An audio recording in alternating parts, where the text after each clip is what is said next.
8-10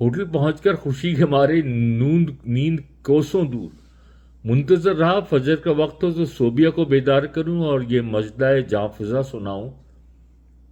صوبیہ کو جب رات کا احوال سنایا تو بہت فرحت اور شادانی کا اظہار کیا، لیکن اس میں رشک کا پہلو خاصا نمایاں تھا۔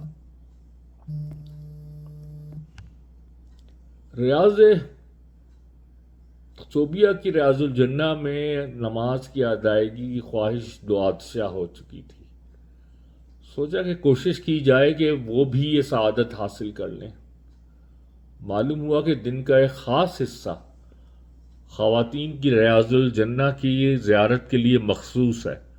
اس وقت خواتین کا ایک ہجوم ان 3-4 ابواب کے سامنے وقت سے خاصے پہلے جمع ہو جاتا ہے، جن میں سے کوئی ایک دروازہ منتظمین کی ثوابدید پر اور بغیر کسی پیشگی اطلاع کے کھول دیا جاتا ہے۔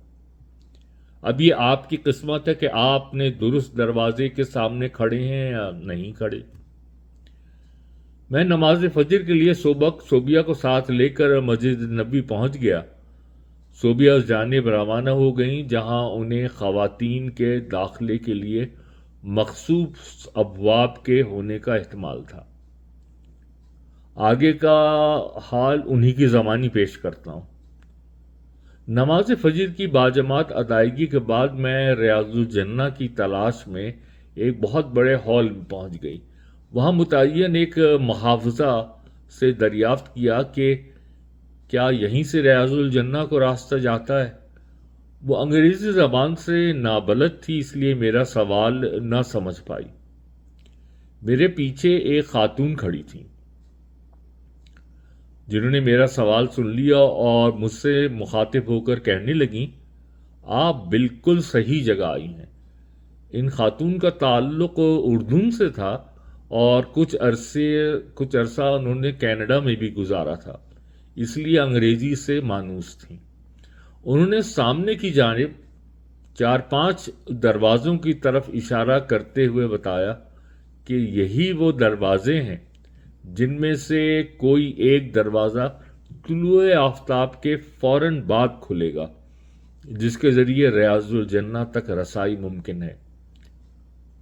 ہم دونوں ان میں سے ایک دروازے کے سامنے ساتھ ساتھ بیٹھ گئیں۔ انہوں نے مجھ سے کہا کہ آپ بالکل فکر مند نہ ہوں، میں آپ کو اپنے ساتھ ریاض الجنہ تک لے کر جاؤں گی۔ طلوع آفتاب کا وقت قریب آیا تو انہوں نے مجھے کھڑا ہونے کا اشارہ کیا اور خود بھی ساتھ ہی کھڑی ہو گئیں۔ کچھ منٹوں بعد اللہ کا کرم یہ ہوا کہ جس دروازے کے سامنے ہم کھڑی تھیں وہی دروازہ کھول دیا گیا۔ انہوں نے میرا ہاتھ تھاما اور کہا کہ جتنی تیزی سے چل سکتی ہو میرے ساتھ آؤ۔ قصہ مختصر ان کی رہنمائی میں سیدھی ریاض الجنہ میں پہنچ گئی۔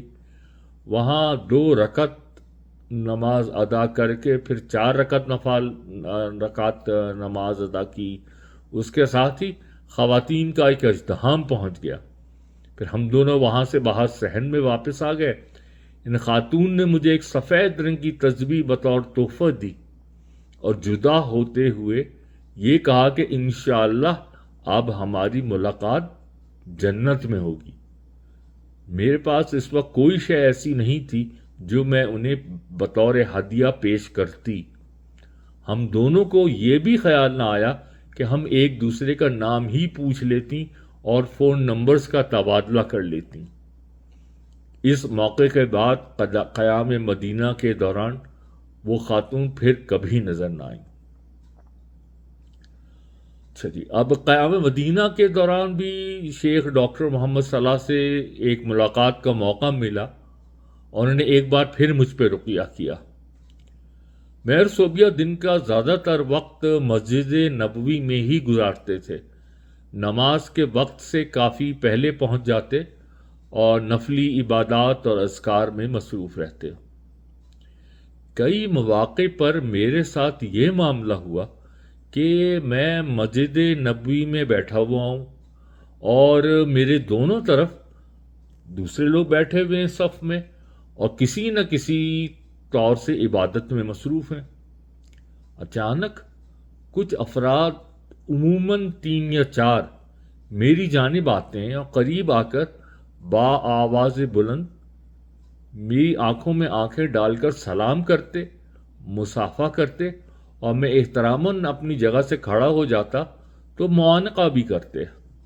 اس دوران ان کی پوری توجہ صرف مجھ پہ ہوتی اور صف میں موجود دوسرے اشخاص جیسے ان کو نظر ہی نہ آتے۔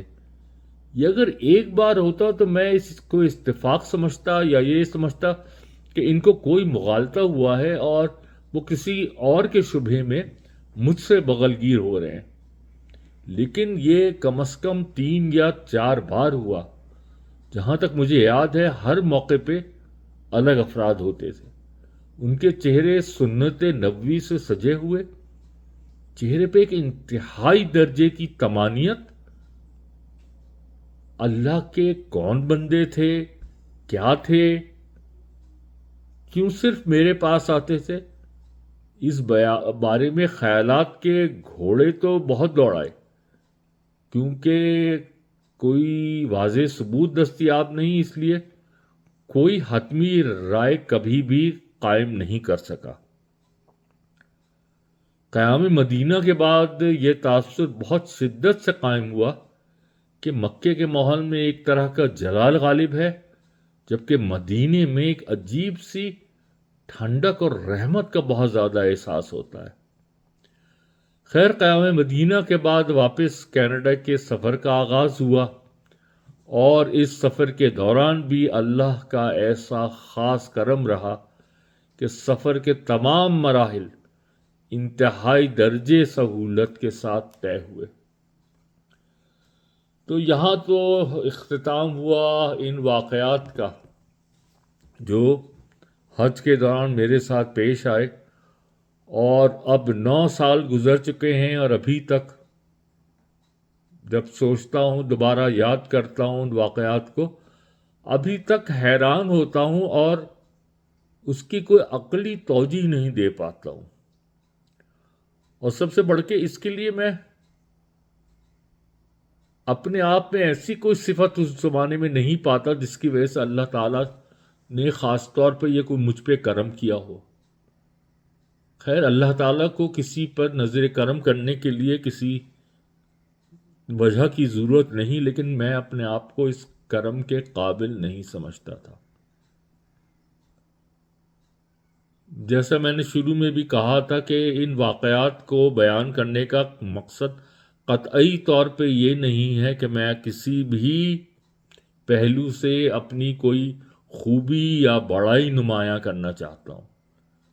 میں بالکل عام گناہگار خطا کار بندہ ہوں جو صرف اللہ سبحانہ و تعالی کے کرم اور رحمت سے ہی جنت میں داخلے کا حوصلہ پاتا ہوں۔ اعمال تو شاید ہم میں سے کسی کے بھی اس قابل نہ ہوں کہ صرف ہم اعمال کی برتے پہ یہ کانفیڈنٹلی کہہ سکیں کہ نہیں، ہمارا ٹھکانہ جنت ہی ہو۔ لیکن میں آپ سب کے لیے اور اپنے لیے بھی یہ دعا کرتا ہوں کہ اللہ سبحانہ و تعالی ہمارا شمار ان 70,000 افراد میں کرے جن کو بغیر حساب اور کتاب کے جنت میں داخل کیا جائے گا۔ میں آپ سب کے لیے دعا گو ہوں، اور آپ سب سے درخواست ہے کہ آپ سب بھی میرے لیے اور میرے پیاروں کے لیے، میرے عزیزوں کے لیے دعا کیجیے۔ السلام علیکم ورحمۃ اللہ وبرکاتہ۔